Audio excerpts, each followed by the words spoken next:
Hello दोस्तों, आज की कहानी में आपका स्वागत है। तो चलिए हम लोग कहानी को शुरुआत करें। कर्म फल सबको मिलता है। बेटा बनकर, बेटी बनकर, बहू बनकर और दामाद बनकर कौन आता है? जिसके हाथ में तुम्हारे कर्मों का लेना देना होता है या लेना देना नहीं होगा तो नहीं आएगा। एक फौज था, उसके माँ बाप नहीं थे, नहीं बहन, नहीं बच्चे और नहीं शादी किया था। अकेला ही कमाकर फौज में पैसा जमा करता था।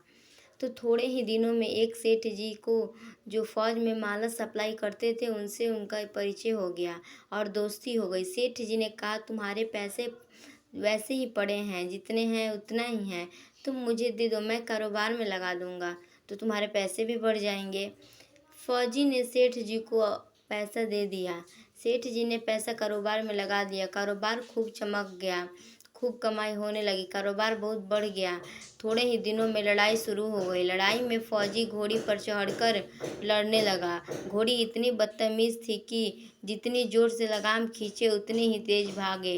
खींचते खींचते उसके गलफर तक कट गए, लेकिन वह दौड़कर दुश्मन के गोलू में जाकर खड़ी हो गई। दुश्मन ने वार किया, फौजी भी मर गया, घोड़ी भी मर गई। अब सेठ जी को पता चला कि फौजी मर गया तो सेठ जी बहुत खुश हुए। अब उसका कोई वारिस भी नहीं है। यह पैसा देना किसको? अब मेरे पास पैसा भी हो गया, कारोबार भी चमक गया, पैसा लेने वाला भी कोई नहीं रहा। अब सेठ जी बहुत खुश हुए। तब कुछ दिनों के बाद सेठ जी के घर में लड़के का जन्म होता है। अब सेठ जी और बहुत खुश हुए कि भगवान की बहुत दया है, कारोबार भी हो गया, लड़का भी हो गया, पैसा लेने वाला भी मर गया। वह लड़का होशियार था, पढ़ने में समझदार था। सेठ जी ने उसे खूब पढ़ाया लिखाया। जब वह पढ़ लिख कर बड़ा हो गया तो सेठ जी ने सोचा कि अब यह कारोबार संभाल लेगा, चलो अब इसकी शादी कर दूं। शादी करने से घर में दुल्हन आ गई। सेठ जी ने सोचा अब कारोबार संभाल लेगा, लेकिन कुछ दिन बाद लड़की की तबीयत खराब हो गई। अब सेठ जी डॉक्टर वैद्य हकीम के पास दौड़ रहे हैं। वैद्य जी जो दवाई दे रहे थे वे खिला रहे थे, लेकिन उनका दवाई उस पर असर नहीं करता था। बीमारी बहुत बढ़ती जा रही थी, पैसा बर्बाद हो रहा था। बीमारी बढ़ती जा रही थी, रोग तो काट ही नहीं रहा और पैसा पैसा भी लगता जा रहा है। अब अंत में डॉक्टर ने कह दिया कि लाइलाज मरीज है, इस बीमारी का कोई इलाज नहीं है, लड़का 2 दिन में मर जाएगा। डॉक्टर के जवाब देने पर सेठ जी निराश होकर लड़के को लेकर रोते हुए जा रहे थे। रास्ते में उन्हें एक आदमी मिला। कहा, अरे सेठ जी क्या हुआ, बहुत दुखी लगते हो? सेठ जी ने कहा, यह बात बहुत दुखी वाली है। यह बच्चा जवान था, हमने सोचा कि यह हमारे बुढ़ापे का सहारा बनेगा। शादी होते ही ये बीमार हो गया, हमने इसके लिए खूब पैसा लगा दिया, जितना पैसा मांगा उतना ही मैंने दे दिया, लेकिन आज डॉक्टरों ने भी जवाब दे दिया, इसे लाइलाज बीमारी हो रही है, अब यह नहीं बचेगा, अब घर ले जाओ, यह 2 दिन में मर जाएगा। अरे सेठ जी क्यों दिल छोड़ रहे हो? मेरे पड़ोस में वैद्य जी दवाई देते हैं, 2 आने की पुड़िया खाकर मुर्दा भी उठकर खड़ा हो जाता है, जल्दी से तुम वैद्य के दवा ले लो। सेठ जी दौड़कर गए, 2 आने की पुड़िया ले आए और पैसा दे दिया। पुड़िया खाते ही लड़का मर गया। अब सेठ जी रो रहे हैं, सेठानी भी रो रही हैं और घर में बहू, पूरा गांव भी रो रहा था। पूरे गांव में शोर मच गया। जवानी में सेठ जी की कमर टूट गई, सब लोग रो रहे हैं। तभी एक महात्मा जी आए और उन्होंने कहा, क्यों रोना धोना भाई? लोग बोले इसका एक ही जवान लड़का था, वह भी मर गया, इसलिए सब रो रहे हैं, सब दुखी हो रहे हैं। महात्मा जी बोले, रोना धोना क्यों? सेठ बोले, महात्मा जिसका जवान बेटा मर जाएगा वो रोएगा नहीं तो और क्या करेगा?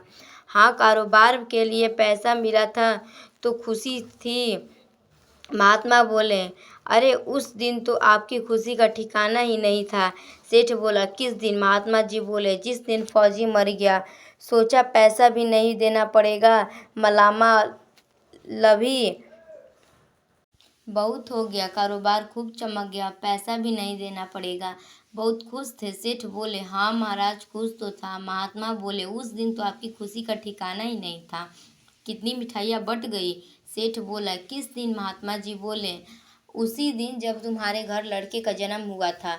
सेठ बोले, महाराज लड़का पैदा होता है तो सब खुशी होते हैं, इसलिए मैं भी खुश था।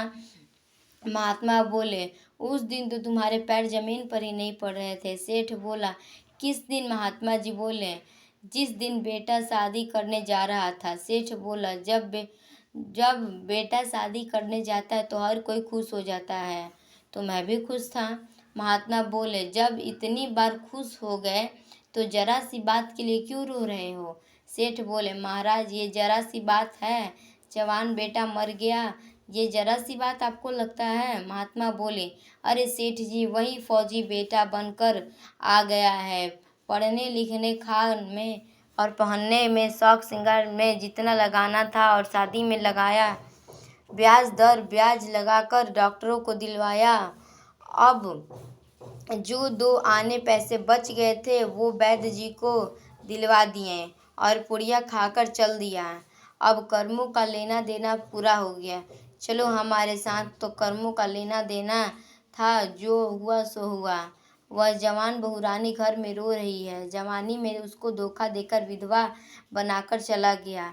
उसका कौन सा अपराध था जो उसके साथ ऐसा किया? महात्मा बोले, ये वही घोड़ी है थी जिसने जवानी में फौजी को धोखा दिया। इसने भी जवानी में उसे धोखा दे दिया। वेद शास्त्र और पुराणों के साथ साथ सभी संत महात्माओं का भी कहना था कि यह संसार का लेखा जोखा है। जो जीव चैतन्य है वह समझदारी से भाव सागर पार हो जाएगा।